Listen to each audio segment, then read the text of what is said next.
नमस्कार। विकास संवाद की इस वेबिनार श्रृंखला में आपका स्वागत है। विकास संवाद एक पहल कर रहा है जिसमें हम भारत में सामाजिक नागरिक संस्थाओं का जो ऐतिहासिक सफ़रनामा है उस पर बातचीत कर रहे हैं। इस बातचीत की पहली श्रृंखला में आपने सिंधु घाटी सभ्यता से लेकर मौर्य काल तक का सफ़र किया था। इस सफ़र के आप साक्षी रहे थे और बड़ी संख्या में आप सब ने इसमें भागीदारी करी थी, इसके लिए बहुत बहुत शुक्रिया। साथियों, जानते हैं हम समझते हैं कि भारत में सामाजिक नागरिक संस्थाओं का एक महती भूमिका है और ये भूमिका आज से नहीं है। समाज के विकास में, समाज को आगे ले जाने में ऐतिहासिक रूप से एक कैसे योगदान रहा है, क्या मुद्दे रहे हैं और किन लोगों ने आगे आकर के इन मुद्दों के लिए काम किया है, इसकी इस श्रृंखला में एक कोशिश की जा रही है। आज इस श्रृंखला के दूसरे भाग में हम मौर्य काल, उत्तर मौर्य काल से लेकर मध्यकाल की दहलीज तक के बारे में बातचीत करेंगे। जैसे कि आप जानते हैं, इस बातचीत को विकास संवाद के साथ में जुड़े हमारे साथी सचिन कुमार जैन फैसिलिटेट कर रहे हैं। इस पर एक लंबी प्रक्रिया के तहत हमने इसके तथ्यों को निकाला है और आप सबके सामने इसको हम लेकर के आ रहे हैं। तो साथियों, जैसा कि आप जानते हैं, सचिन कुमार जैन लंबे समय से सामाजिक नागरिक संस्थाओं के साथ में काम करते रहे हैं, भोजन के अधिकार अभियान से जुड़े रहे हैं। विकास संवाद के निदेशक के रूप में वह एक लंबे समय से हमारे साथ में इस संस्था को और सामाजिक नागरिक पहल को, एक काम को आगे बढ़ा रहे हैं। तो साथियों, अब ज़्यादा लंबी बातचीत को ना करते हुए मैं सचिन जी को आग्रह करता हूं कि वह आएँ और इस बातचीत को शुरू करें। आप सभी का स्वागत है और बहुत सारा धन्यवाद है, शुक्रिया है कि आप इस संवाद के साथ जुड़ रहे हैं और इस ऐतिहासिक सफ़रनामे के सफ़र के सहयात्री बने हुए हैं। और वो इस नज़रिए से बहुत महत्वपूर्ण है कि जिस संदर्भ में आज हम सामाजिक नागरिक पहल को देखने की कोशिश कर रहे हैं, उसको कहीं ना कहीं अपनी स्मृति का, अपनी सोच का और अपनी पहल का एक हिस्सा बनाना बहुत ज़रूरी नज़र आता है। ऐसा लगता है कि जो भूमिका हमने ली है सामाजिक कार्यकर्ता के तौर पर, सोशल एक्टिविस्ट के तौर पर या सामाजिक संस्थाओं के तौर पर, सिविल सोसाइटी के तौर पर, उस भूमिका को निभाते हुए शायद अपनी जड़ों को पहचानना, उनके साथ जुड़े रहना बहुत ज़रूरी है। क्योंकि अपनी जड़ों से दूर जाकर शायद कोई भी वृक्ष जो है वो अपने अस्तित्व को, अपने वजूद को बनाए नहीं रख सकता है। तो इसलिए शायद ये इस वक्त की ज़रूरत भी है कि सिविल सोसाइटी को अपनी जड़ों से जुड़े रहना, उसको जानना और उन जड़ों का संरक्षण करना भी कहीं ना कहीं बहुत ज़रूरी हो जाता है। उस नज़रिए से हमको लगता है कि अपने अपने अनुभवों के आधार पर, अपनी अपनी समझ और विश्लेषण के आधार पर इस बातचीत से कहीं ना कहीं जुड़े रहना बहुत ज़रूरी है। पिछले जो भाग में हमने बातचीत की थी, वो बातचीत जो थी वो हड़प्पा पूर्व संस्कृति से शुरू हो करके, यानी कि अब से लगभग 10,000 साल पहले किस तरीके से सामाजिक व्यवस्था का एक तरीके से उद्गम हो रहा था, उदय हो रहा था, वो एक आकार ले रही थी। फिर उसके बाद हमने सिंधु घाटी की सभ्यता की बात की थी। फिर उसके बाद हमने वैदिक काल की बात की थी, जब वेदों की रचना की गई और भारतीय इतिहास में उनका एक बहुत, उस वैदिक काल का और वेदों की रचनाओं का एक बहुत महत्वपूर्ण प्रभाव रहा है, तो उसको जानना बहुत ज़रूरी रहा। फिर उसके बाद हमने मौर्य काल के बारे में बात करी थी कि किस तरीके से बाद में वैदिक काल के बाद जो है वो मौर्य काल हमारे सामने आया। और उसी समय पर हमने सबसे महत्वपूर्ण रूप से अगर हम बात करें कि जैन और बौद्ध संप्रदायों के उदय के बारे में भी हमने जाना था। जो हमने एक बुनियादी सिद्धांत को शायद इसमें एक सूत्र के तौर पर लिया है, वो ये है कि जो सामाजिक नागरिक पहल है उसका बहुत ही प्रत्यक्ष और सीधे तौर पर जुड़ाव जो होता है वो मानव सभ्यता के इतिहास के साथ है। समाज में जब जैसा घटित होता है, जो जैसी भूमिका निभाता है, जिस तरीके की व्यवस्थाएं बनती हैं, उसी के समानांतर ये तय होता है कि वास्तव में सामाजिक नागरिक पहल की क्या गुंजाइश वहाँ पर बनती है, उनका स्वरूप क्या होता है, वो किस तरीके की भूमिका निभाते हैं और किस तरीके के मुद्दों को, किस तरीके के विषयों को और किस तरीके की विसंगतियों या संगतियों को अपने काम के साथ जोड़ते हैं। आज हम जो बात करने वाले हैं वो बात है एक तरीके से उत्तर मौर्य काल के बारे में। यानी कि जो सम्राट अशोक के बाद जब और कुछ और वर्षों तक मौर्य शासन रहा और ईसा से 185 वर्ष पहले, यानी कि अब से लगभग 2400 साढ़े 2400 साल पहले जो है वो मौर्य शासन खत्म हुआ था। हमको भारत के इतिहास को शायद जानना बहुत ज़रूरी इस संदर्भ में हो जाता है, क्योंकि उस ऐतिहासिक संदर्भ को जाने बिना हम शायद उन मुद्दों को नहीं छू सकते हैं जिन मुद्दों पर आज हम काम कर रहे हैं। आज अगर हम महिलाओं के सशक्तिकरण की बात कर रहे हैं, लैंगिक समानता की बात कर रहे हैं, अस्पृश्यता को ख़त्म करने की और जातिगत भेदभाव को ख़त्म करने की बात कर रहे हैं, समता और समानता की बात कर रहे हैं, आर्थिक समानता लाने की बात कर रहे हैं, तो शायद ये सब उपचार हैं जो समस्याएं हमने देखी हैं, समझी हैं उनके। लेकिन शायद उसका डायग्नोसिस करना, उसका परीक्षण करना भी ज़रूरी है कि वास्तव में ये समस्याओं की शुरुआत जो है वो हमारे इतिहास के किन किन कालों में होती है, कब होती है, किन परिस्थितियों में होती है। आप कल्पना करके देखिए कि क्या कोई भी किसी भी बीमारी का उपचार बिना उसके कारणों के को डायग्नोस किए बिना, उसका परीक्षण किए बिना हो सकता है क्या? सबसे पहले उसकी पड़ताल की जाती है कि वास्तव में समस्या क्या है और उस समस्या के मूल कारण कहाँ पर हैं। तभी शायद उसके मूल पहलुओं को समझा और ज़्यादा बेहतर तरीके से उसको एड्रेस किया जा सकता है। इसी नज़रिए से ये बहुत ज़रूरी हो जाता है कि हम अपने समाज के, अपने देश के इतिहास के तारतम्य में, उसके जुड़ाव के साथ में हम उन विषयों के इतिहास को समझने की कोशिश कर सकें जो आज समाज के लिए, समाज की व्यवस्था के लिए, देश की अर्थव्यवस्था के लिए और राजनीतिक व्यवस्था में कहीं ना कहीं बहुत महत्वपूर्ण संवेदनशील भूमिका निभाते हैं या कई मायनों में बहुत बड़ी चुनौती बने हुए हैं। उन्हीं समस्याओं के निवारण के लिए आज हम काम कर रहे हैं। ये इस नज़रिए से आज हम जिस विषय पे बात करने वाले हैं वो उत्तर मौर्य काल है। और उत्तर मौर्य काल की जो शुरुआत है वो ईसा से 185 वर्ष पूर्व मानी जाती है। हमको ये समझना पड़ेगा कि हमारा जो पूरा देश और दुनिया का इतिहास होता है वो एक तरीके से आवागमन का इतिहास होता है। कोई आता है, कोई शायद 100 साल रहेगा और उसके बाद चला जाएगा, लेकिन कोई आता है जो शायद सैकड़ों और हज़ारों साल के लिए फिर रह जाता है।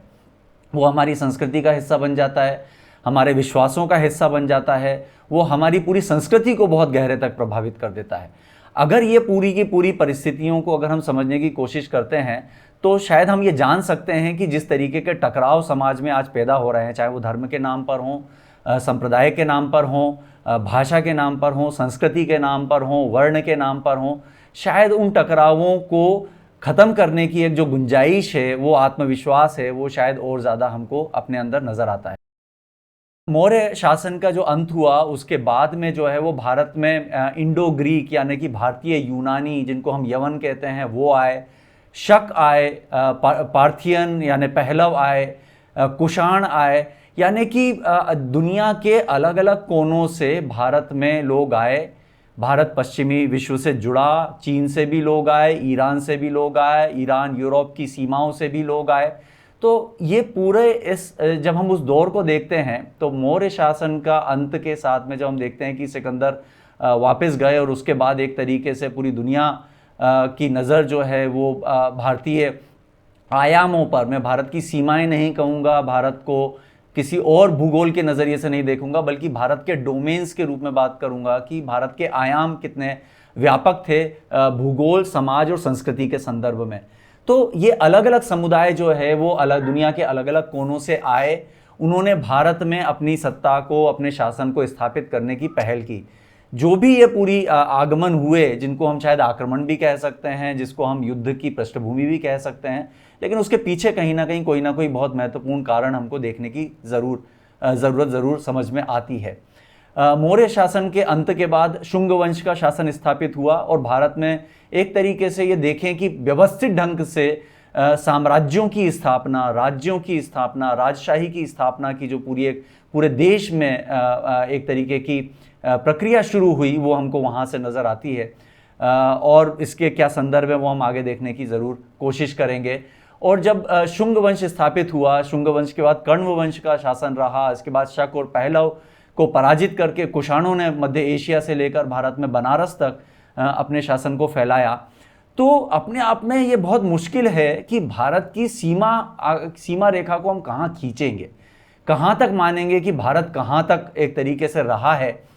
वो अपने आप में एक बहुत ही बड़े असमंजस की स्थिति हमारे सामने उसको लेकर के पैदा होती है। शक जो है वो मध्य एशिया से आए थे और कुषाण जो है वो पश्चिमी चीन से संबंध रखते थे। तो दुनिया के अलग अलग कोनों से लोग हमारे यहाँ पर देश के अंदर आने के बाद यहाँ पर वो बस गए, इसी समाज का हिस्सा हो गए और आज शायद उनको पहचान पाना भी मुश्किल है कि हमारे बीच में जो है वो कौन सा व्यक्ति जो है वो किस जड़ से संबंध रखता है। उत्तर मौर्य काल की जब हम बात करते हैं तो इसके 4 आयाम जिन मुद्दों के संदर्भ में हम बात कर रहे हैं वो हमको बहुत साफ तौर पर नजर आते हैं। पहला आयाम तो ये कि जब मौर्य काल का अंत हुआ ईसा से पूर्व 185 वर्ष में, यानी कि अब से लगभग 2400 साल पहले, तो सबसे पहली बार हम ये देखते हैं कि भारत में साम्राज्यों का बहुत बड़े स्तर पर उदय होना शुरू हुआ। साम्राज्य पैदा हो रहे थे, साम्राज्य खत्म होने शुरू हुए। जो युद्ध में जीत रहा था उसका साम्राज्य स्थापित हो रहा था और जो युद्ध में हार रहा था उसका साम्राज्य का अंत हो रहा था। तो कुल मिलाकर के जो पूरी व्यवस्था को हम देखते हैं तो वो सत्ता का संघर्ष हमको वहाँ पर बहुत साफ तौर पर दिखाई देता है। और सत्ता किसके हाथ में होगी ये तय हो रहा था युद्धों से। कई सैकड़ों, हजारों, लाखों लोगों की मृत्यु के बाद ये तय होता था कि किसका शासन स्थापित होगा और कौन कितने वर्षों तक शासन करेगा। और जब तक कि कोई और ज़्यादा ताकतवर सत्ता पैदा नहीं हो जाती, ज़्यादा बड़ी सेना, ज़्यादा प्रभावी सेना नहीं सामने आ खड़ी होती, तब तक किसी भी एक राज्य व्यवस्था का शासन जो है वो भारत में हम चलते हुए देखते हैं। दूसरा आयाम जो है वो उत्तर मौर्य काल का वो ये है कि जब शक आए, हूण आए, कुषाण आए, अलग अलग लोग जब दुनिया के अलग अलग हिस्सों से आए तो भारत का एक तरीके से जुड़ाव भी जो है वो पश्चिमी विश्व के साथ, दक्षिणी पूर्वी एशिया के दूसरे और जो क्षेत्र हैं उनके साथ हुआ। उनके साथ सांस्कृतिक एक तरीके से आदान प्रदान हुआ, व्यापारिक आदान प्रदान हुआ, व्यापार में विस्तार हुआ। तो ये दूसरा आयाम जो है वो हमको नज़र आता है उत्तर मौर्य काल में। तीसरा आयाम जो हमको उत्तर मौर्य काल का नज़र आता है वो ये नज़र आता है कि इस काल में भारत में जो वर्ण व्यवस्था से जो जाति व्यवस्था का जो स्वरूप है वो बहुत तेजी से गठित हुआ, बहुत तेजी से उसका निर्माण हुआ। जाति व्यवस्था ने बहुत ठोस आकार लिया। छुआछूत ने, अस्पृश्यता ने, अनटचेबिलिटी ने एक तरीके से नई ऊंचाइयां हासिल की, नकारात्मक संदर्भ में ही सही, लेकिन उसका बहुत ज़्यादा फैलाव हुआ। ये हमको यहाँ पर एक तरीके की सामाजिक व्यवस्था में नज़र आता है। यही वो काल था उत्तर मौर्य काल जब भारत में बाल विवाह, सती प्रथा जैसी जो शोषणकारी व्यवहार हैं और जो समाज की व्यवस्था के साथ जुड़ी हुई विसंगतियां हैं उनकी उपज भी हमको इसी दौरान यहाँ पर नज़र आती है। सामाजिक संरचना में सामंतवाद और दास प्रथा ये भी जो है वो उत्तर मौर्य काल में हमको उभर कर सामने नज़र आती है।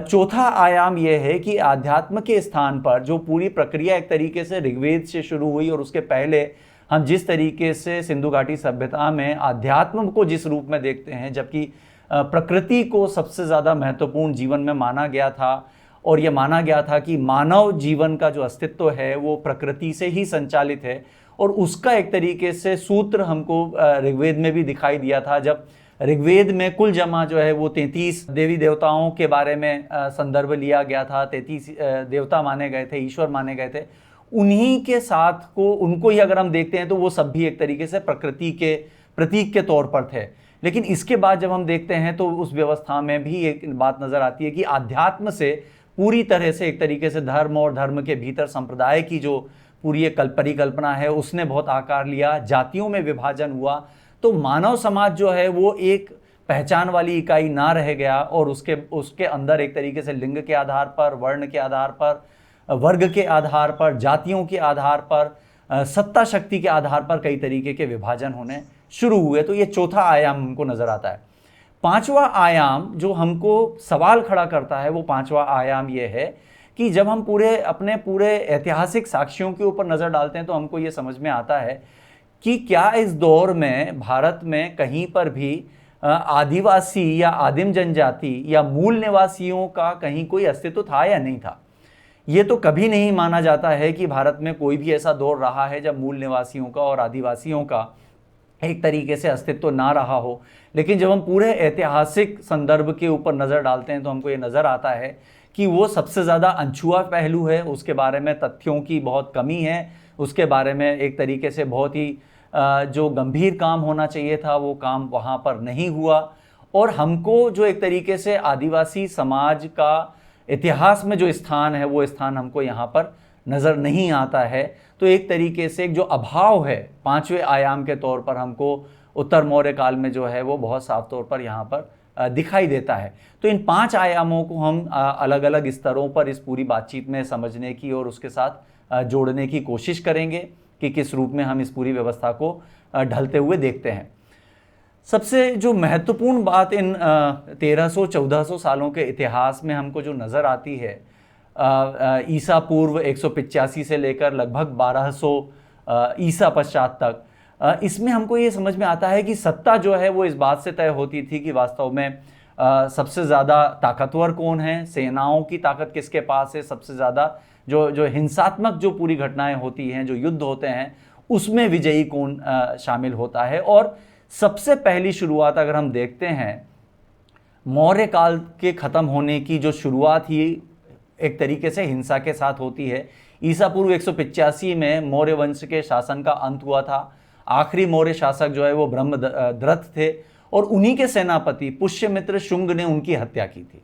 और पुष्यमित्र शुंग ने जब आखिरी मौर्य शासक ब्रह्मदत्त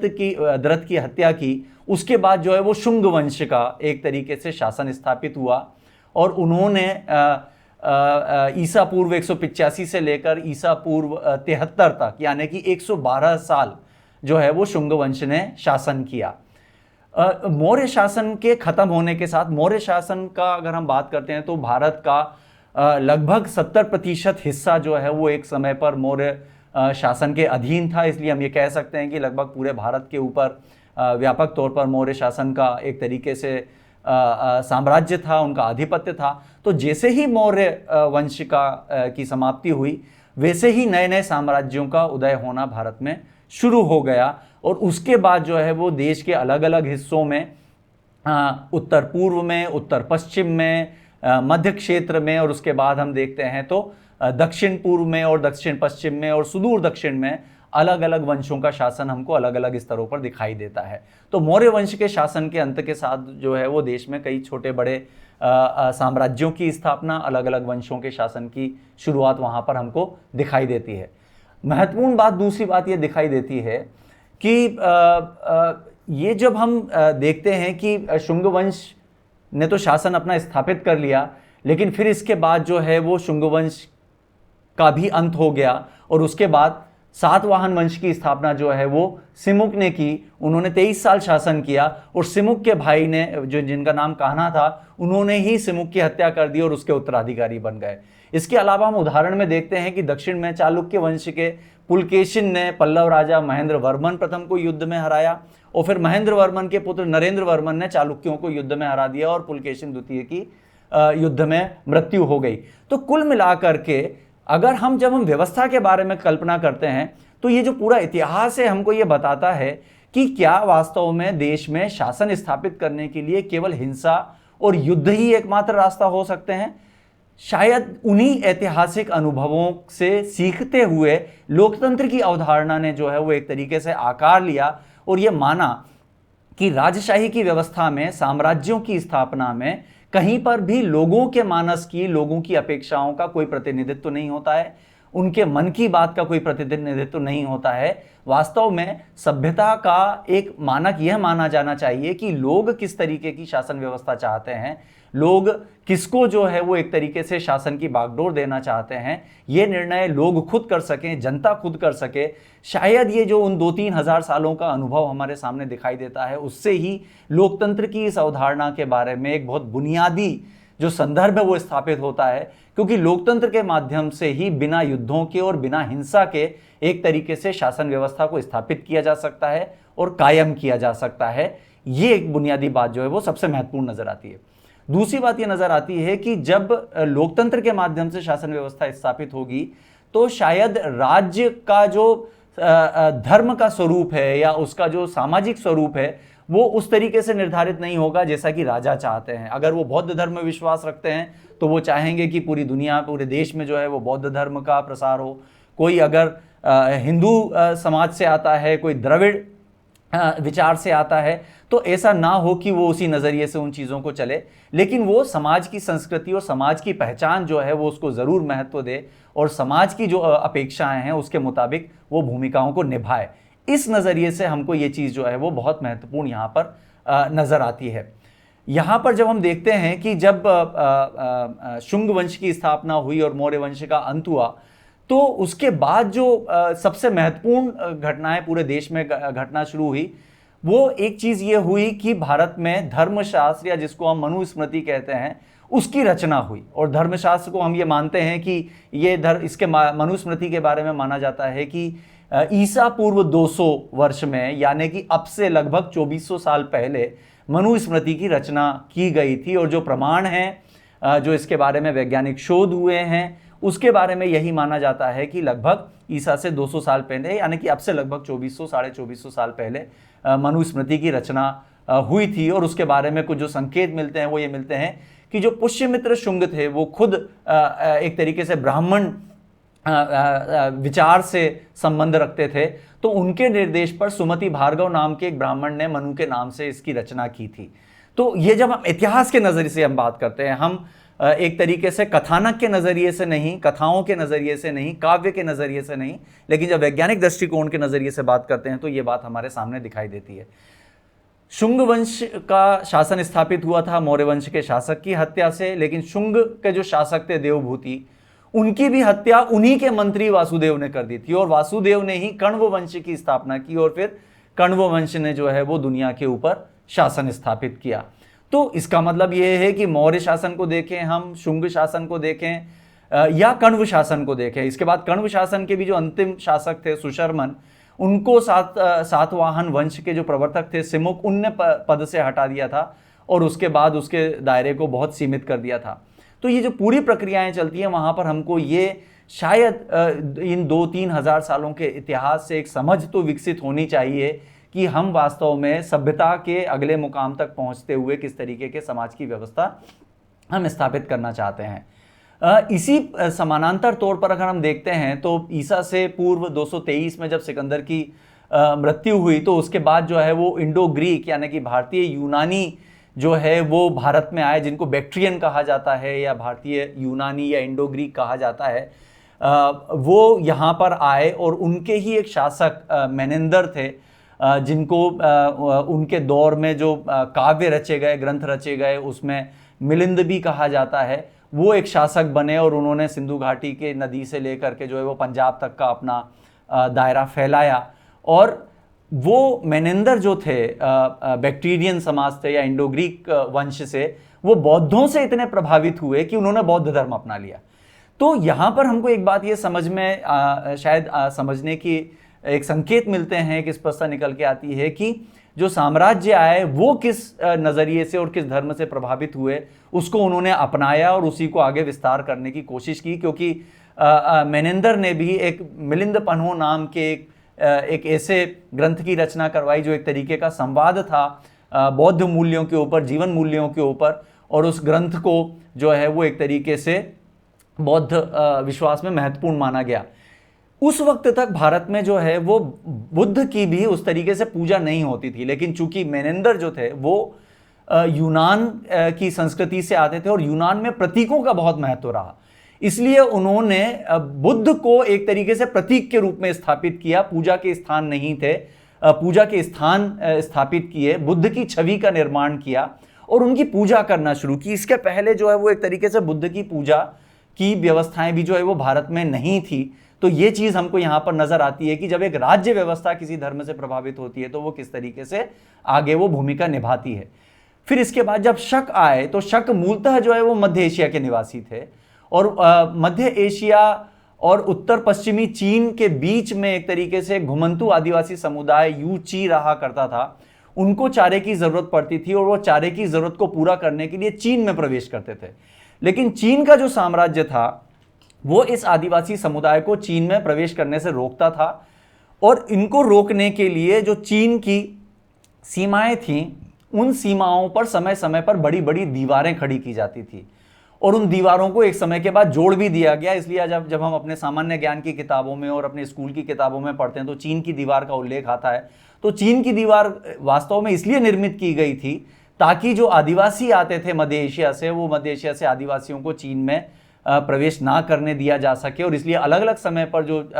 चीन में जो साम्राज्य रहे, जो राजा रहे, उन्होंने उस ग्रेट वॉल ऑफ चाइना या चीन की महान दीवार को एक तरीके से निर्मित किया। और उसके कारण से यूची आदिवासी जो है वहाँ पर चीन में प्रवेश नहीं कर पाए। और फिर इसके बाद जिस क्षेत्र की तरफ वो बढ़े वहाँ पर शक रहते थे, और शक को इन यूची आदिवासियों के कारण से जो है वो वहाँ से अपना स्थान परिवर्तित करना पड़ा, और वहाँ से वो आगे निकल करके भारत में आए। तो इसका मतलब है जब हम एक तरीके से आदिवासी अस्मिता की बात करते हैं तो पूरी दुनिया में अगर हम देखते हैं तो आदिवासियों के साथ एक तरीके से साम्राज्यों की तरफ से चुनौतीपूर्ण स्थितियां जो है वो हमेशा से बनी रही हैं, और इसके प्रमाण हमको साफ तौर पर अलग अलग समयों पर दिखाई देते हैं। फिर इसके बाद पहलव जो वंश भारत में स्थापित हुआ, पहलव जो है वो ईरान की जनजाति थी, और वो कबीले जो है वो भारत में उन्होंने प्रवेश किया, भारत आए और यहाँ पर शासन किया। शक शासकों के साथ उनके मजबूत संबंध थे, सांस्कृतिक संबंध उन्होंने शक और पहलव ने मजबूत तरीके से स्थापित किए। और जो पहलव राज के जो बड़े शासक थे गुडफर, उनको सबसे बड़े शासक के रूप में जाना जाता है। और उनके समय में ईसा मसीह के जो 12 शिष्यों में से एक सबसे महत्वपूर्ण शिष्य थे, या जिनको सबसे एक तरीके से सम्मान दिया जाता रहा, सेंट थॉमस, वो गुडफर के दरबार में पहुंचे और उनसे प्रभावित होकर गुडफर ने ईसाई धर्म स्वीकार कर लिया। और इसके बाद सेंट थॉमस जो है वो दक्षिण भारत की तरफ गए, और वहां पर जो है उनके कारण से एक तरीके से ईसाई धर्म की प्रतिस्थापना की। तो हम ये देखते हैं कि यहाँ पर भी ईसाई धर्म का जुड़ाव भी जो है वो राज्य के जो प्रमुख हैं वो किस तरीके की भूमिका लेते हैं उसके साथ स्थापित होता है। फिर इसके बाद कुषाण जो है वो भारत में आए। कुषाण भी जो है वो चीन की जो यूची जनजाति है उससे संबंधित लोग थे, वो यहाँ पर आए और यहाँ पर उन्होंने उत्तर पूर्वी ईरानियों और शकों को पराजित करके जो है वो भारत में प्रवेश किया, यहाँ पर अपना शासन स्थापित किया। कनिष्क के बारे में हमने अपने इतिहास के अध्ययनों में खूब पढ़ा है। कनिष्क जो है वो कुषाण राजवंश के सबसे महान राजा एक तरीके से माने जाते थे, और उनकी राजधानी जो है वो वर्तमान जो पेशावर है वहाँ पर उसकी मानी जाती थी। तो उनके दरबार में पार्श्व, अश्वघोष, वसुमित्र, नागार्जुन, चरक जैसे जो विद्वान हैं जिन्होंने स्वास्थ्य के ऊपर, साहित्य के ऊपर, धर्म ग्रंथों के ऊपर बहुत महत्वपूर्ण काम किया, वो सारे उसके अंदर उनके दरबार में उनको महत्वपूर्ण स्थान मिलता हुआ हम यहाँ पर देखते हैं। तो ये जो पूरी प्रक्रिया हम देखते हैं, इसके बाद कुषाणों के बाद जो भारत में गुप्त वंश हमको यहाँ पर दिखाई देता है। कुषाण वंश के बाद में गुप्त वंश का उदय होता है। चंद्रगुप्त द्वितीय, विक्रमादित्य के तौर पर हम उनको जानते हैं। बहुत प्रभावशाली शासक वो रहे और उन्होंने बहुत लंबे समय तक शासन किया। वो इतना फैला और उसके बाद उस व्यवस्था को संचालन करने के लिए उन्होंने अपने राज्य को अलग अलग प्रांतों में विभाजित किया, जिसको भुक्ति शब्द के तौर पर परिभाषित किया गया, और जिलों को जो है वो विषय के तौर पर निरूपित किया गया, विषय कहा जाने लगा। गुप्त साम्राज्य की राजधानी जो है वो पाटलिपुत्र थी, और उसके बाद जो है बाद में हम देखते हैं कि उज्जैनी को भी, यानी कि जो वर्तमान हमारे मध्य प्रदेश में उज्जैन है, उसको राजधानी बनाया गया। उनके दरबार में जो है नवरत्न थे, जो स्वास्थ्य के ऊपर कवि थे, नाटककार थे, जिसमें अगर हम उदाहरण लें तो हमको धन्वंतरी का नाम आता है, कालिदास का नाम आता है। तो ये लोग भी जो है वो राज्य के संरक्षण में एक तरीके से अपनी भूमिकाएं निभा रहे थे।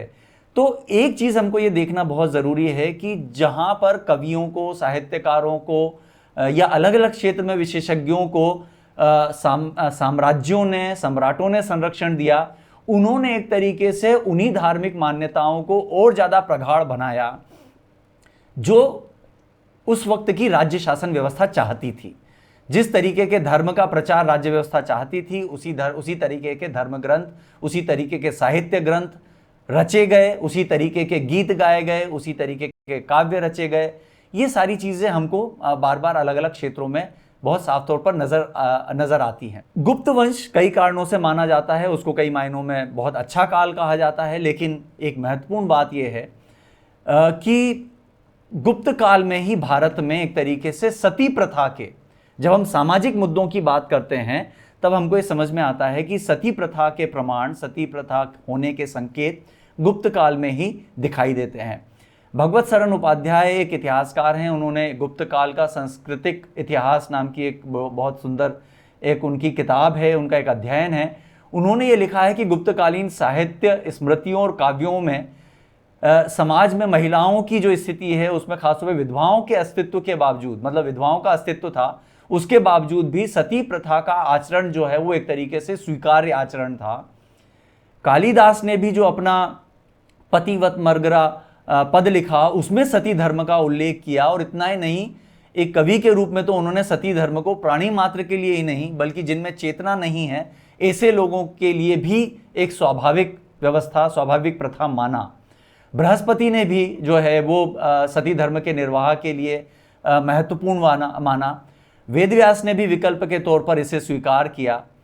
तो एक तरीके से यहाँ पर यह दिखाई देता है कि जो साहित्य रचे जा रहे थे, धर्म सिद्धांत रचे जा रहे थे, यहाँ पर भारत में सती प्रथा की जो व्यवस्था है वो एक रूप में आकार लेती हुई यहाँ पर दिखाई दे रही थी। प्रमाण के तौर पर अगर हम बात करें, जिस राज्य में हम यहाँ पर हैं, इसी राज्य का भी जो वर्तमान एक क्षेत्र है जिसको हम सागर जिला कहते हैं, यहाँ पर एक एरिकिन नगर, या जिसको उस वक्त एरिन के नाम से जाना जाता था, वहाँ पर एक गुप्तकालीन अभिलेख प्राप्त हुआ जो ब्रह्म लिपि में था, संस्कृत भाषा का अभिलेख था, ब्रह्मी लिपि में लिखा गया था, और जिसके ऊपर गुप्त संवत 191 दर्ज है। यानी कि अब से अगर हम वर्ष की बात करें तो 510 ईस्वी का यह अभिलेख जो है वो ये बताता है कि उस वक्त एक सामंत थे गोपराज, उनकी मृत्यु हुई थी एक संघर्ष में, एक युद्ध में, और उस वक्त उनकी रानी थी, उनका नाम था राज्यवती। उन्होंने सती का विकल्प अपनाया था और वो सती हुई थी। हालांकि इसमें उल्लेख नहीं है कि वो किस कारण से संघर्ष हुआ था और किनके बीच हुआ था जिसमें गोपराज की मृत्यु हुई, लेकिन उसमें यह दर्ज है कि राज्यवती जो है वो सती हुई। इसके साथ ही दूसरा एक संदर्भ उसी वक्त मिलता है कि प्रभाकर वर्धन की जो पत्नी थी यशोमती, उन्होंने भी सती होने का विकल्प अपनाया। तो यहाँ पर हमको ये दिखाई देता है कि जो गुप्त काल था, ईसा से 500 वर्ष पश्चात, यानी कि अब से लगभग 1800 साल पहले, भारत में सती प्रथा होने के जो प्रमाण हैं वो बहुत साफ तौर पर दिखाई देते हैं। और उस वक्त के जो साहित्यकार थे, जो राज्य व्यवस्थाओं का हिस्सा थे, जो साम्राज्यों का हिस्सा थे, जिनको राजकीय व्यवस्थाएं संरक्षण देती थी, वो भी इसका कहीं ना कहीं संरक्षण करते थे और सती प्रथा का समर्थन करते थे। और इसके बाद हम ये देखते हैं कि हूण काल आया, पुष्यभूति राजवंश हुआ, वर्धन राजवंश, पाल वंश हुआ। ये ऐसे समय थे, जैसे हम अगर पुष्यभूति राजवंश की बात करें तो यहाँ पर एक तरीके से बेहतर तरीके से एक व्यवस्था को स्थापित करने की कोशिश की गई। हम जानते हैं हर्षवर्धन के बारे में, उन्होंने एक तरीके से साम्राज्य को एक तरीके से बेहतर व्यवस्था देने की कोशिश की। उन्होंने एक कर का ढांचा बनाया कि टैक्स किस तरीके से लिया जाएगा, और उन्होंने एक व्यवस्था बनाई कि 1/4 टैक्स जो है वो दान और सांस्कृतिक उद्देश्यों के लिए ही खर्च किया जाएगा, समाज के लिए ही खर्च किया जाएगा। तो इस तरीके के भी प्रमाण जो है वो हमको इतिहास में अलग अलग समय पर मिलते हैं। लेकिन एक बात महत्वपूर्ण है कि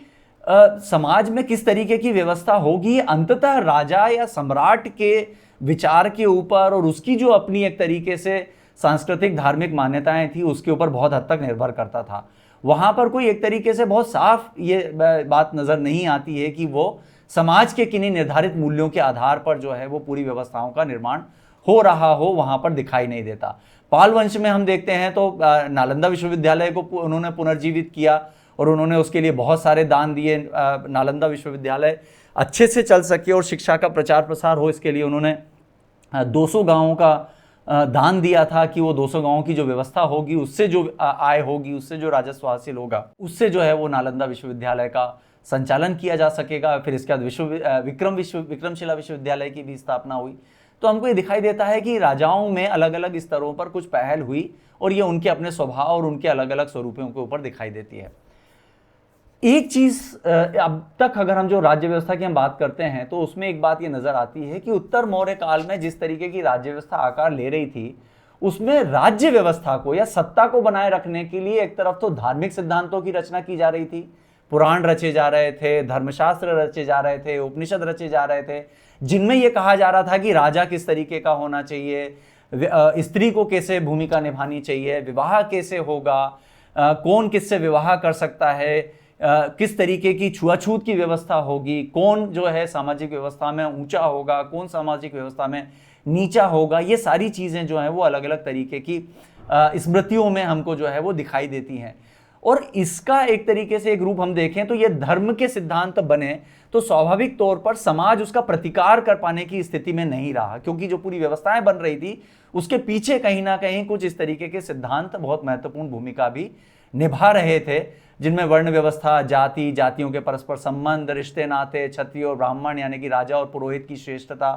किस तरीके से परिभाषित की जाएगी, परिवार व्यवस्था, इन सब का उल्लेख जो है वो चूंकि धर्म ग्रंथों में हो रहा था तो सब एक तरीके से उसको मानने के लिए प्रवृत्त हो रहे थे, उसके प्रति कोई तर्क या कोई किसी तरीके का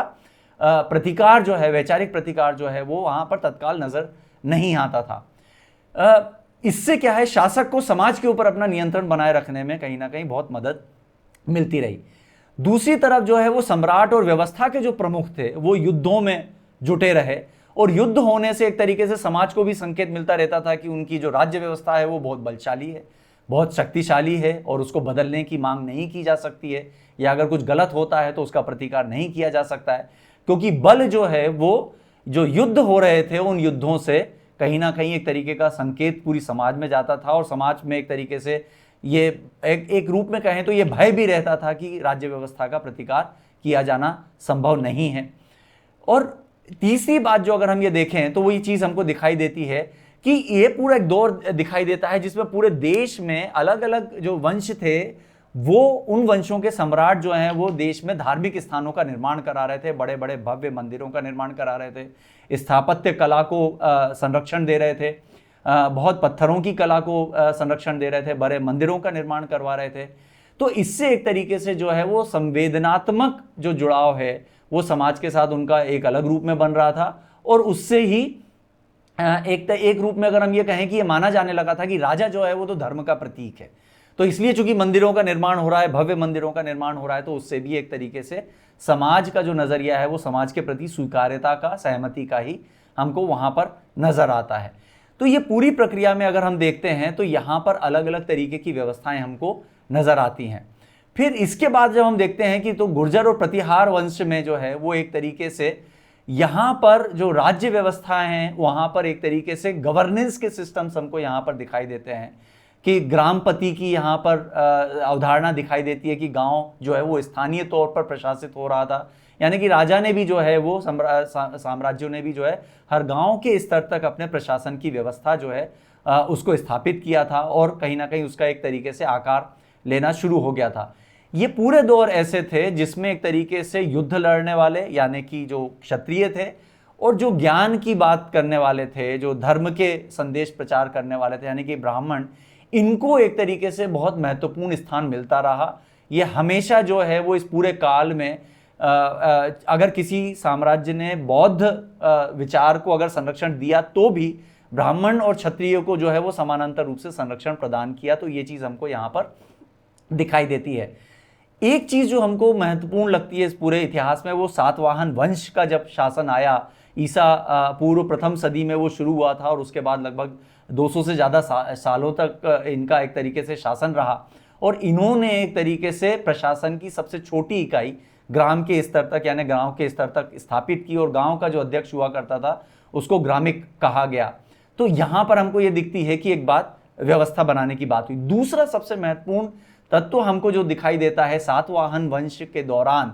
वो ये कि यहाँ से बौद्धों और ब्राह्मणों को जमीन दान करने की भारत में व्यवस्था एक तरीके से पैदा हुई। उनको जमीन दान की गई ताकि ब्राह्मण जो है वो अपना धार्मिक काम करें, और जिस तरीके से वो प्रबंधन कर रहे हैं समाज का उस प्रबंधन को करते रहें, और जो राज्य के प्रतिनिधि थे, राज्य के अधिकारी थे, जो कर वसूली का काम कर रहे हैं, निगरानी करने का काम कर रहे हैं, न्याय व्यवस्था का संचालन का काम कर रहे हैं, ये सारी चीज़ों का संचालन करने वाले जो अधिकारी हुआ करते थे उनको भी भूदान दिया गया। यहाँ से एक तरीके से शासन ने अपने संसाधनों का इस्तेमाल करते हुए एक पूरी की पूरी प्रशासनिक व्यवस्था को स्थापित किया। यहाँ से एक चीज़ जो भारत के इतिहास में जो परिवर्तन नजर आता है वो ये नजर आता है कि यहाँ से सामंतवाद ने अपनी जड़ें मजबूत की। पहले भारत में सामंतवाद के नजरिए से देखें कि राज्य ने जिसको जमीन दी वो समाज में प्रभावशाली होता गया, मजबूत होता गया, और वहाँ से एक तरीके से सामंतवाद की शुरुआत हम एक तरीके से देखते हैं, वहाँ से उसकी जड़ें जो है वो हमको पड़ती हुई दिखाई देती हैं। इसी दौर में अगर हम देखते हैं तो ये वाली जब हम बात करते हैं तो एक कालाभ्र राज भी हुआ ईसा पूर्व 2वीं सदी में, जब ब्राह्मण जो है वो दक्षिण भारत की तरफ बढ़े और वहाँ पर एक तरीके से शैव, जैन और बौद्ध मतावलंबियों का एक तरीके से विस्तार होना शुरू हुआ। तो वहाँ पर एक तरीके से जो स्थानीय आदिवासी थे वहाँ पर उन्होंने कुछ चुनौतियों का सामना करना शुरू किया। उनको ऐसा लगता था कि उनकी जो अस्मिता है वो अस्मिता वहाँ पर बनी नहीं रहेगी, और जिस तरीके की राज्य व्यवस्था बन रही थी उसमें प्रजा के ऊपर यह था कि वो राज्य के आदेशों को मानने के लिए बाध्य थी, करों का भुगतान करने के लिए बाध्य थी। ये सारी चीज़ें उसमें कहीं ना कहीं बहुत अपेक्षाएं मानी जाती थी। ब्राह्मणों को और बौद्धों को और अन्य समुदायों को बहुत ज़मीनें दान दी जा रही थी। इसके कारण से जो किसान जातियां थीं, जिनमें वलेला, कलवार, ये जो किसान जातियां, मजदूर और आदिवासी समुदाय थे, उनके सामने आजीविका का संकट पैदा होना शुरू हुआ। और चूंकि इन लोगों ने अपनी ज़मीनों को खेती के लिए तैयार किया था, और इनके लिए एक बहुत बड़ी चुनौती एक तरीके से पैदा हुई थी, जीविकोपार्जन के लिए उनके सामने संकट पैदा हो रहा था, और उनके सामने एक ऐसी परिस्थिति पैदा हो गई थी कि वो सामंतों और ब्राह्मणों के यहाँ जाकर के जो है वो खेतों में मजदूरी करें। इसके अलावा कोई और दूसरा उपाय नहीं बच रहा था। ऐसी स्थिति में वहाँ पर एक तरीके से प्रतिकार होना पैदा शुरू हुआ। जो स्थानीय वहाँ के मजदूर थे, किसान थे और आदिवासी थे, उनमें आक्रोश पनपा और उन्होंने एक तरीके से विद्रोह किया, जिसको कलाभ्र का विद्रोह कहा जाता है। और उसके कारण से जो है वो राज्य व्यवस्था के खिलाफ जो है किसान, मजदूर, चरवाहे और आदिवासी एकजुट हुए, और उन्होंने पूरी की तरीके से एक व्यवस्था को अपने नियंत्रण में ले लिया। दक्षिण भारत का एक बड़ा भूभाग जो है वो उनके अपने नियंत्रण में आ गया। तो ये जो चीज़ें हैं हमको दिखाई देती है कि अलग अलग समयों पर राज्य व्यवस्था के कारण कहीं ना कहीं जो है वो मजदूरों में और किसानों में और आदिवासियों में एक तरीके से प्रतिकार भी हुआ, और वहाँ पर उसकी एक तरीके से प्रतिक्रिया भी वहाँ पर हमको दिखाई देती है। तो यहाँ तक हम ये देखते हैं कि ये जो पूरी व्यवस्थाएं चल रही थी, लगभग 1000 साल का जो हम पूरा काल देखते हैं, इस काल में जो है वो बहुत सारे अलग अलग, लगभग 17 अलग अलग साम्राज्य वंश पैदा हुए। उन्होंने 50 साल से लेकर के 200 साल तक अपना शासन किया, अलग अलग क्षेत्रों को शासन किया, अलग अलग तरीके के नियम कानून बनाए। लेकिन इस दौरान जो है वो सबसे ज़्यादा जो बड़ी बात हुई कि जाति के आधार पर व्यवस्था ने जो है वो बहुत गहरा आकार लिया, क्योंकि राज्य व्यवस्था ने जो जमीनें दान की थी, जो एक तरीके से एक ब्राह्मणवादी व्यवस्था का जो एक तरीके से निरूपण हो रहा था, वो उसका होने का बड़ा कारण यह रहा कि संसाधनों का दान जो है वो उन समुदायों को ज़्यादा हो रहा था, और उसके कारण से उनको ताकत मिल रही थी। और चूंकि इन्हीं सामंतों को, जिनको भुक्ति, भोग्या, महाभोग्या, अलग अलग नाम से जाना जाता था, कि ये जो है वो कर वसूली करते थे, राजस्व की वसूली करते थे। इनको एक तरीके से अपनी व्यवस्था स्थानीय स्तर पर अपने क्षेत्रों में बनाने का अधिकार भी दिया जा रहा था। तो राज्य चूंकि इनको नियुक्त कर रहा था, जमीनें दे रहा था और अधिकार दे रहा था, तो इसका जो सबसे ज्यादा जो प्रभाव है समाज के वंचित तबकों पर, खासतौर पर जो है वो शूद्रों के ऊपर सबसे ज्यादा पड़ रहा था। और यहां पर हम ये देखते हैं कि जो पूरी वर्ण व्यवस्था थी और जातिवादी व्यवस्था थी, वो जातिवादी व्यवस्था एक तरफ तो धर्म के आधार पर देश में जो है वो इस नजरिए को एक तरीके से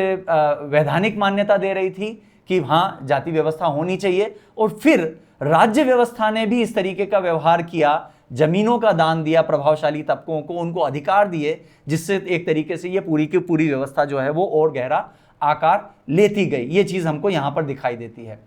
लेकिन इसके समानांतर ही जो हमने एक जो दूसरा आयाम देखा था, वो दूसरा आयाम हमको दिखाई देता है कि यही वो दौर था जब सबसे ज्यादा दस्तकारी, उद्योग, हस्तशिल्प, इसका भी बहुत ज्यादा विस्तार जो है हुआ। दुनिया के दूसरे देशों के साथ व्यापार जो है वो बहुत आगे बढ़ा। जैसे मैंने मिलिंद पन्हों का एक उदाहरण दिया था कि जब मैनेंदर के समय पर जो एक ग्रंथ लिखा गया, उसमें 75 तरीके के व्यवसायों का उल्लेख था, जिसमें समाज जो है वो शामिल था, और जिन व्यवसायों को वो करता था उनमें से 60 व्यवसाय जो है वो कला और दस्तकारी से जुड़े हुए थे, जिसमें मूल्यवान पत्थरों का काम, सोने का काम, चांदी का काम, सूती कपड़ों का काम, रेशमी कपड़ों का काम, मालाएं बनाने का काम, कपड़ों की रंगाई का काम, ये बहुत सारे जो काम हैं वो अलग अलग समुदाय और समूह किया करते थे और वो इतने संपन्न थे कि उनके अनुदान से कई सारे मठों का और कई सारी धार्मिक संस्थाओं का संचालन होता था। तो ये जो अलग अलग व्यवसायी समूह थे, उनके दान से, उनके अनुदान से जो है वो कई सारे मठों का, कई सारे आश्रमों का और कई सारी धार्मिक संस्थाओं का संचालन होता था। तो ये बात भी इसी काल में हमको नजर आती है। दूसरी बात जो ये बात हमको नजर आती है वो है संगठित होने की बात। ये चूंकि व्यापार विकसित हो रहा था, दस्तकारी विकसित हो रही थी, अंतर्राष्ट्रीय व्यापार भी बढ़ रहा था, बंगाल की तरफ भी और दक्षिण में भी बंदरगाहों का विकास हो रहा था, तो उस वक्त जो कारीगर और व्यापारी थे उन्होंने भी अपने संगठन बनाने शुरू कर दिए थे। तो हमको एक तरीके से गुप्त काल से ही अगर हम ये देखें और गुप्त काल के बाद अगर हम ये देखते हैं तो व्यापारियों के संगठन बनने शुरू हो गए थे जिनको श्रेणी कहा जाता था। यानी कि उन्होंने ये माना था कि चूंकि विविधता है व्यापार में और बहुत सारे लोग व्यापार में शामिल हैं, तो बहुत जरूरी है कि उनको उनके बीच में एक संगठन हो ताकि आम नियमों को का निर्धारण किया जा सके और एक व्यवस्थित व्यापार के नियम बनाए जा सके। तो वो जो संगठन थे वो श्रेणी के रूप में थे और उस संगठन का जो प्रमुख होता था उसको श्रेष्ठी कहा गया। तो राज्य के अंदर जो व्यापार करेंगे उसके नियम क्या थे, दूसरे राज्य से व्यापार करेंगे तो उसके नियम क्या होंगे, दूसरे देशों से व्यापार करेंगे तो उसके नियम क्या होंगे, ये सारी चीजें भी जो है वो इन संगठनों के आधार पर या श्रेणी के अंतर्गत तय होने लगी। फिर इसके बाद जो हम ये दूसरे तौर पर देखें कि जो अलग अलग छोटे छोटे आड़तीय थे या व्यापारी थे, वो व्यापारियों के भी संगठन थे जिनको सार्थ के नाम से जाना जाता था और उनका जो प्रमुख होता था वो सार्थव होता था। तो यानी कि जो बड़े राष्ट्रीय और अंतर्राज्यीय व्यापार करने वाले लोग हैं उनका संगठन जो है वो सार्थ माना गया। फिर बुनकर एक अलग व्यापार है, अनाज का व्यापार अलग है, बांस का सामान बनाने वाले लोगों का व्यापार अलग है, मिट्टी का सामान बनाने वालों का व्यापार अलग है। तो ये जो अलग अलग व्यापार करने वाले हैं इनके भी संगठन अलग अलग बने और इनको भी जो है वो एक तरीके से संगठित होना जरूरी लगा और इनके संगठनों के जो प्रमुख हुआ करते थे उनको ज्येष्ठ कहा गया। हमारे यहाँ जैसे ज्येष्ठ किसी बड़े को कहा जाता है, इसी तरीके से बुनकर समिति, अनाज व्यापारी समिति, बांस सामग्री समिति, इस तरीके की समितियां बनी और उनके भी प्रमुख बने जिनको ज्येष्ठ कहा गया। इनके नियम कायदे थे जो कीमतों का नियंत्रण, गुणवत्ता का नियंत्रण और व्यापार के और अन्य नियमों का निर्धारण करते थे। तो यहां से अगर हम देखें तो व्यापारिक संगठनों का एक बहुत ही सांगठनिक रूप जो है वो हमको इस काल में जो है वो साफ तौर पर यहां पर दिखाई देता है और ये चीज होती है। इसी काल में कला और स्थापत्य कला का भी विकास हुआ। तो ये चीजें हमको साफ तौर पर यहां पर दिखाई देती है कि सांगठनिक जो व्यवस्था है उसका निर्माण जो है वो व्यापार के संदर्भ में सबसे पहले दिखाई यहां पर देना शुरू होता है ताकि एक व्यवस्थित यहां पर ढांचा बनाया जा सके। और दक्षिण में इसी के समानांतर जो है वो संगम युग आया और वहां पर हम ये देखते हैं कि वहां पर भी जो अलग अलग समुदाय थे, चेर थे, चौल थे, पांड्या थे, उनके भी अपनी अपनी शासन व्यवस्थाएं वहां पर बनी और उनके अपने दरबारों में भी कई अलग अलग साहित्यकार, कवि, बुद्धिजीवी उनके हिस्से रहे। लेकिन वहां पर भी जो है इन लोगों ने ज्यादातर जो है वो प्रेम की और युद्धों की कविताएं ही रची और चूंकि युद्ध ज्यादा हो रहे थे तो उनका ज्यादा महत्व वहां पर देखा गया। इसके बाद जब हम आगे बढ़ते हैं तो हमको कुछ चीजें जो सबसे ज्यादा महत्वपूर्ण दिखाई देती है कि इस काल में सबसे पहली बात हमने देखी कि एक तो छुआछूत का और शूद्रों की स्थिति के सामने चुनौती ज्यादा पैदा हो रही थी, जातिवादी व्यवस्था का जो है वो प्रसार ज्यादा हुआ। दूसरा जो संदर्भ हम देखते हैं कि सामंतवाद जो है वो इसी समय पर सबसे ज्यादा, यानी कि सातवाहन शासकों के संदर्भ में जो है वो सामंतवाद का उदय हुआ और वो हमको यहाँ पर दिखाई देता है। और किस तरीके से ये पूरी चीजें आगे चलती है, महाभारत में, रामायण में और मनुस्मृति में भी ये कहा गया है कि ब्राह्मणों को जो है वो जमीन दान में दी जानी चाहिए। तो इसके कारण से हुआ कि जो शूद्र थे उनको एक तरीके से पनपने का मौका नहीं मिल पाया। ये चीज हमको यहाँ पर साफ तौर पर दिखाई देती है। और जो अगर हम और संदर्भ लें तो रामशरण शर्मा की एक जो पुस्तक है भारतीय सामंतवाद, उसमें उन्होंने लिखा कि हर्ष के काल में जो है वो नालंदा मठ के पास जो है वो 200 गांव दिए गए थे ताकि वो मंदिरों और जो पंडित और पुरोहित और ब्राह्मण हैं उनका जीवन एक तरीके से संचालन हो सके। फिर इसके बाद जो है एक राष्ट्रकूट के एक अनुदान पत्र में 1400 गांवों को दिए जाने का उल्लेख है। तो ये जो राज्य ने जिनको गांव और जमीनें दान दी वो ज्यादा प्रभावशाली होते गए, सामंती होते गए और उनका अधिकार जो है वो बहुत बड़े स्तर पर बढ़ता गया। ये चीज हमको यहाँ पर साफ तौर पर दिखाई देती है। फिर इसके बाद जब हम आगे बढ़ते हैं तो एक चीज जो संदर्भ बहुत महत्वपूर्ण हो जाता है वो महिलाओं की स्थिति का। पूरा जो सेक्सुअलिटी का, यौनिकता का जो पूरा संदर्भ है वो हमको यहाँ पर एक अलग रूप सामने दिखाई देता है कि जो पितृसत्तात्मक व्यवस्था है उसने बहुत महत्वपूर्ण स्वरूप यहाँ पर लेना शुरू किया। और यहाँ पर जो है वो महिलाओं का कि किस उम्र में विवाह होगा, सबसे पहली बात यहाँ पर हमको ये एक संदर्भ यहाँ पर दिखाई देता है कि क्या किस रूप में इसको माना जाएगा। भगवत शरण उपाध्याय ने जो अपनी पुस्तक में लिखा है जिसका नाम है गुप्त काल का सांस्कृतिक इतिहास, उस वो लिखते हैं कि कुछ स्मृतियां विवाह के समय तक वधू का रजस्वला ना होना पसंद करती थी, यानी कि माहवारी शुरू ना होने के पहले लड़कियों का विवाह हो जाए, इस तरीके की व्यवस्थाओं के संदर्भ मिलते हैं। विष्णु पुराण में यह संदर्भ मिलता है कि वर की आयु जो है वधू की आयु से 3 गुना ज्यादा होनी चाहिए। तो जो भी हमको यहां पर दिखता है तो इससे हम अनुमान लगा सकते हैं कि उस वक्त स्त्रियों की किस उम्र में एक तरीके से विवाह होता रहा होगा। हालांकि जो अध्ययन है उसमें यह समझ में आता है कि ऋग्वेद के काल में साफ तौर पर महिलाओं के एक तरीके से लगभग 16 साल की उम्र में, 16 से 18 साल की उम्र में विवाह किए जाने के प्रमाण उसके अंदर दिखाई देते हैं। उसमें उनके लिए कन्या, युवती जैसे शब्दों का इस्तेमाल किया गया है। इसमें जो ऋग्वेद में कहा गया है कि जो पूर्ण विकसित है, जो पूरी तरीके से अपने प्रियंकर से मिलन के योग्य है, इस तरीके के जो सूत्र हैं वो ऋग्वेद में दिए गए हैं, जिससे समझ में आता है कि बचपन में या बहुत कम उम्र में जो है वो विवाह की व्यवस्थाएं नहीं थी। लेकिन उसके बाद हम देखते हैं तो सीधा एक बहुत महत्वपूर्ण संदर्भ जो है वो हमको एक तरीके से मनुस्मृति में दिखाई देता है, जहां पर यह साफ तौर पर यह कहा गया है कि माहवारी शुरू होने के 3 वर्ष पश्चात जो है वो लड़की का विवाह होना चाहिए, यानी कि लगभग 16 साल की उम्र में होना चाहिए। तो एक जगह पर तो ये संदर्भ आता है, लेकिन दूसरी तरह पर यह संदर्भ भी आता है कि 30 वर्ष का युवक 12 वर्ष की हृदय को प्रिय लगने वाली कन्या से विवाह करे, अथवा 24 वर्ष का युवक 8 वर्ष की सुंदर कन्या से विवाह करे। इससे शीघ्र विवाह करने वाला गृहस्थ धर्म में कष्ट पाता है। तो क्या इसका मतलब यह है कि यदि कोई पुरुष किसी कन्या को प्रिय लगने पर, चाहे वो बहुत ही कम उम्र की ही क्यों ना हो, उससे विवाह कर सकता था? तो ये जो 9वें जो अध्याय है मनुस्मृति का और उसका श्लोक 94 है, उसमें जो एक संदर्भ है वो संदर्भ यही यहाँ पर नजर आता है। और जो समाजशास्त्री राम आहूजा हैं उन्होंने भी लिखा कि मौर्य काल के बाद जो है वो 8 से 10 वर्ष की उम्र में जो है वो विवाह होना शुरू हो गया था। ग्रह सूत्रों में एक तरीके से नग्निका अर्थात नग्नावस्था में ही विवाह कर दिए जाने के संकेत मिलते हैं। एक धर्मशास्त्री हैं पाराशर, उन्होंने लिखा है कि 5 आयु वर्गों को उसमें वर्गीकृत किया गया है। पाराशर के अनुसार 8 वर्ष से कम उम्र की युवती नग्निका है, 8 वर्ष की कन्या है और 9 वर्ष की रोहिणी है और 10 वर्ष से ऊपर की स्त्री रजस्वला है। तो इसका मतलब है कि 8 वर्ष से कम उम्र में जो है वो बाल विवाह के वहां पर संकेत मिलते हैं। और बाल विवाह क्यों किया जाता रहा होगा जबकि ऋग्वेद में उसके संकेत नहीं दिए जाते हैं? तो ये मौर्य काल के बाद क्यों ये व्यवस्था पैदा हो गई होगी, ये वाला प्रश्न जो है वो बहुत महत्वपूर्ण हो जाता है। और इसके लिए जो अध्ययन है उसमें 4-5 अलग अलग तरीके के कारण माने जाते हैं।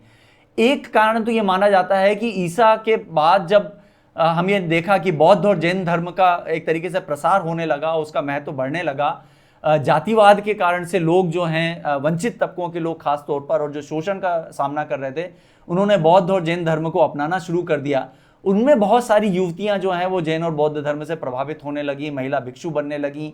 वहां से एक तरीके से समाज में, ये हिंदू समाज में ये एक चुनौती पैदा हुई और वहां पर ऐसा संकेत मिलता है कि इससे पहले कि वो अपना इस तरीके का मानस बनाएं, वहां पर एक तरीके से एक विवाह की व्यवस्था बनना शुरू हुई। एक मत ये माना जाता है। दूसरा मत ये माना जाता है कि जो उपनयन संस्कार पहले युवक और युवतियों का साथ में होता था, लेकिन इसके बाद में जो है वो युवतियों के उपनयन संस्कार को जो है वो छोड़ा जाने लगा और उस छोड़े जाने की बात जो है वो कहीं ना कहीं विवाह के साथ में, कम उम्र के विवाह के साथ में जुड़ने लगी। गरीबी भी जो है, वंचितपन और गरीबी भी जो है वो एक तरीके से बाल विवाह के लिए जिम्मेदार रही। ये एक संदर्भ वहां पर नजर आता है और ये पूरी चुनौतियां हमको वहां पर दिखाई देती है। यही काल वो है उत्तर मौर्य काल, जब भारत में दास प्रथा शुरू हुई। हालांकि दास प्रथा का उल्लेख जो है ऋग्वैदिक साहित्य में ही शुरू हो जाता है। वहां पर दास, दस्यु और असुर शब्दों का उल्लेख जो है वो आर्यों से भिन्न वर्ण और कर्म करने वाले लोगों के रूप में दिया गया है। और अलग अलग तरीके के दासों के बारे में संदर्भ किया गया है। कौटिल्य के अर्थशास्त्र में, क्योंकि ये मौर्य के बाद की अगर हम बात कर रहे हैं, तो मौर्य काल में कौटिल्य ने अपना अर्थशास्त्र रचा था, तभी उन्होंने एक दास प्रथा का उल्लेख कर दिया था कि अपना पेट पालने के लिए जो दास बनते हैं वो उदरदास होते हैं। किसी विशेष परिस्थिति में अपने को बेचकर दासता जो ग्रहण करते हैं वो जो है वो आत्मविक्रयी दास होते हैं। जो अपने आप को दास के रूप में धनी व्यक्ति के पास बंधक रखते हैं या उधार लेते हैं वो आत्मधृता हैं। दंड प्रणिताम हैं, जो अपना आर्थिक दंड को ना चुका पाए वो दास हो जाते हैं। जो युद्ध में बंदी होते हैं वो दास हो जाते हैं। तो इस तरीके से दास प्रथा का भी जो उल्लेख दिखाई देता है, और मनुस्मृति में भी 7 तरीके के दासों का उल्लेख है, जिसमें अलग अलग तरीके से उनको परिभाषित किया गया है। तो हमको यहाँ पर ये स्पष्ट रूप से एक बात दिखाई देती है कि जो असुर थे, जो शूद्र थे, जो गरीब थे, जो किसी कारण से किसी ना किसी संपन्न समुदाय के ऊपर या राज्य के ऊपर निर्भर थे, वो दास हो जाया करते थे। कौटिल्य और मनु दोनों ने इस बात पर बल दिया है कि आर्य कभी दास नहीं बनाए जा सकते हैं, यानी कि जो उच्च जातियां हैं वो कभी भी दास नहीं हो सकते हैं, बल्कि इसके लिए केवल शूद्र वर्ण ही होगा, कोई और दास नहीं बनेगा। तो यहां से हमको दिखाई देता है कि दास प्रथा जो है, यानी कि एक तो सेवक समुदाय चाहिए था, दास समुदाय चाहिए था, उसकी एक तरीके से एक प्रक्रिया यहां पर दी गई। और यह भी कहा गया कि दास लोग जो है वो अपने दासत्व से मुक्ति पा सकते थे। कैसे मुक्ति पा सकते थे कि अगर कोई महिला जो है वो किसी संपन्न समुदाय की दास है और अगर उस संपन्न समुदाय के पुरुष से अगर उसको कोई पुत्र पैदा होता है तो वो स्त्री और वो पुत्र दोनों जो है वो दासत्व से मुक्त हो जाएंगे। अगर वो उसका धन चुका देते हैं जो उधार लिया गया है तो वो दासत्व से मुक्त होंगे। तो इस तरीके से जो उपाय हैं, या उसका स्वामी अगर संन्यास ग्रहण कर ले, स्वामी अगर जो है वो गृहस्थ जीवन को या सांसारिक जीवन को छोड़ दे, तो वो सभी दास जो हैं वो स्वतंत्र हो जाते हैं। या अगर कोई दास अपने स्वामी की भारी विपत्ति में रक्षा करता है तो वो दासत्व से मुक्त हो जाएगा। तो इस तरीके की व्यवस्थाएं भी वहां पर दी गई। लेकिन जो वंचित समुदाय थे केवल उन्हीं को ही दास होने का एक तरीके से यहां पर संदर्भ दिया गया। अब मैं अगर आखिरी स्वरूप में आऊं इस बातचीत के उसमें, तो एक बहुत महत्वपूर्ण जो मूवमेंट हमको नजर आता है वो दक्षिण भारत में 7वीं शताब्दी में जो भक्ति आंदोलन पैदा हुआ उसका संदर्भ बहुत महत्वपूर्ण हो जाता है। क्योंकि एक तरीके से हम ये कहें कि जो विसंगतियां समाज में पैदा हो रही थी, जो छुआछूत पैदा हो रही थी, कौन व्यक्ति जो है वो पूजा कर सकता है, कौन व्यक्ति जो है वो आराधना कर सकता है, कौन ईश्वर को की साधना कर सकता है, जब ये जाति की व्यवस्था पर भारत में स्थापित हो गया समाज में, तब कई सारे जो तबके थे भारत के समाज के, उन्होंने दूसरे धर्मों को स्वीकार, दूसरे संप्रदायों को स्वीकार करना शुरू कर लिया या अपने धर्मों को छोड़ना शुरू कर दिया, जिसमें खासतौर पर जैन और बौद्ध धर्मों को अपनाने की एक प्रक्रिया शुरू हुई। उस वक्त जो है वो एक पूरी प्रक्रिया वहां पर हमको यहाँ पर दिखाई देती है कि एक महत्वपूर्ण पहल शुरू हुई भक्ति आंदोलन के रूप में। भक्ति आंदोलन की शुरुआत जो है वो आदि शंकराचार्य से मानी जाती है। और उस वक्त ये देखा गया कि बहुत सारे लोगों का विश्वास जो है वो हिंदू धर्म के ऊपर जो है वो कमजोर पड़ रहा है, और लोग जो है वो उसके प्रति बहुत संवेदनशील और बहुत श्रद्धामय नहीं है। और उसके पीछे यही कारण थी, यही विसंगतियां थी, महिलाओं के साथ जो चुनौतियां थी, जातियों के संदर्भ में जो चुनौतियां थी, गरीबी की जो चुनौतियां थी, वो यहाँ पर दिखाई देती है। इसीलिए अगर आप देखेंगे तो जो 8वीं शताब्दी में, जो 7वीं 8वीं शताब्दी में भक्ति आंदोलन शुरू हुआ दक्षिण भारत में, उसके लिए 2 समुदाय थे, नयनार और अलवार। नयनार जो थे वो शिव भक्त थे और अलवार जो थे वो विष्णु भक्त थे। ये कवि और संत थे, यानी कि लिटरेरी काम था, बौद्धिक काम था, जिसने एक तरीके से सामाजिक आंदोलन का रूप लिया, व्यवस्था में बदलाव का एक तरीके से रूप लिया। माध्यम और रास्ता धार्मिक ही था, हिंदुत्व का ही था, हिंदुवादी ही था, लेकिन ये इन विसंगतियों के साथ में ही वो चीज़ वहाँ पर नज़र आती है। और इन्होंने एक कोशिश करना शुरू की कि कैसे लोगों का विश्वास जो है वो धर्म में बनाए रखा जा सके और कैसे समाज की विसंगतियों को दूर किया जा सके। तमिल परंपरा में जो नयनार थे उसमें 63 कवि और संत थे, और अलवार जो समुदाय, अलवार जो समूह था उसमें 12 अलवार और कवि संत थे, और ये सभी जो है वो भिन्न भिन्न जातियों में पैदा हुए थे। इसमें महत्वपूर्ण बात यह है कि इनके मूल सिद्धांत क्या थे। ये जो भक्ति आंदोलन पैदा हुआ, इसने कहा कि ईश्वर पर विश्वास और आराधना का जो मानक है वो बने रहना चाहिए। जाति का कोई मायने नहीं है, कोई ऊंच नीच नहीं होना चाहिए, कोई छुआछूत नहीं होना चाहिए। हर व्यक्ति को ईश्वर की आराधना करने का अधिकार है। ईश्वर के सामने सभी समान हैं। कोई ऊंच नीच की व्यवस्था स्वीकार्य नहीं है, जातिवाद की व्यवस्था स्वीकार्य नहीं है, मूर्ति पूजा स्वीकार्य नहीं है, कर्मकांड स्वीकार्य नहीं है, यज्ञ पुरोहितों की जो व्यवस्था है वो स्वीकार्य नहीं है, आडंबर स्वीकार्य नहीं है। क्योंकि ये जो कवि संत थे अलवार और नैनार, उन्होंने ये मान लिया था कि जो धर्म को जिस तरीके से एक विशिष्ट समुदाय का एक विशेषाधिकार बना दिया गया है, उससे व्यापक समाज जो है वो धर्म से विमुख होगा और वो ये धर्म के लिए अपने आप में उसके अस्तित्व के लिए चुनौती बनेगा। ये चीज यहां पर जो है वो साफ तौर पर दिखाई देती है। और ये सबसे जरूरी जो संदेश यहां पर दिया गया, जो आदि शंकराचार्य ने भी जो बात कही, उनका नाम शंकर था और उनको हिंदू व्यवस्था में जो है वो आदि शंकराचार्य के तौर पर माना गया और यह कहा गया कि ईश्वर एक है। तो इसलिए जो पूरी अवधारणा थी 33 करोड़ देवी देवताओं की, बहुत सारे आडंबरों की, कर्मकांडों की, समाज के भीतर से ही उसको चुनौती दी गई।